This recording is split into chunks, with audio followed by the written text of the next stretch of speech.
Dalit tigers ಸಂಘದಿಂದ ಮಾತಾಡ್ತಾ ಇದ್ದೀನಿ. ಈಗ BR ಅಂಬೇಡ್ಕರ್ ಬರ್ಡೇ 133 ವರ್ಷ ಆ ಜ್ಞಾಪಕ ಇಟ್ಕೊಂಡು ನನ್ನ ಸಂಘದಲ್ಲಿ ಇವರು ಕೋಲಾರ ಡಿಸ್ಟಿಕ್ ಯೂತ್ ಪ್ರೆಸಿಡೆಂಟ್ ಆದರೆ ಇವ್ರ ಹೆಸರು ಮನೋಜ್, ಇರೋದು ಲೂರ್ದ್ ನಗರ್. ಇವ್ರಿಗೂ ನಾವು Kolar district youth president posting ಕೊಡ್ತಾ ಇದ್ದೀವಿ.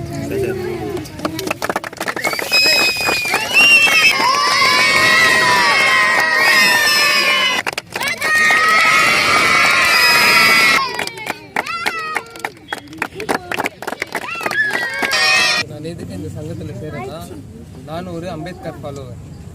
என்னால் முடிஞ்ச உதவியை நான் செய்யணும். என்ன மாதிரி கஷ்டப்படுறவங்களுக்கு நான் ஒரு 4 பேருக்கு என்னால் முடிஞ்சதை நான் பண்ணுவேன். அதனால் நான் லா படிச்சிருக்கேன். செகண்ட் இயர் சுகேங்கல் அனுமதி லா படிச்சு செகண்ட் இயர் படிக்கிறேன். எனக்கு தெரிஞ்சிருந்தால் நான் ஒரு 4 பேருக்கு சொல்லி கொடுத்து ஒரு 4 பேரை நான் நல்ல வழியை நடத்தணும். என்ன மாதிரி கஷ்டப்படுறவங்க ஜாஸ்தி பேர் இருக்கிறாங்க. அவங்கள வந்து நான் ஒரு நல்ல இதுக்கு எடுத்துன்னு போகணும். அவங்கள ஒரு லெவலில் நான் இப்போ பண்ணுவேன். ரொம்ப கஷ்டப்படுறவங்க நான் என்னால் முடிஞ்சது நான் 4-5 பேரை படிச்சிருக்கேன். அதனால தான் நான் இது சோஷியல் ஒர்க்கராக நான் ஜாயின் பண்ணுவேன்.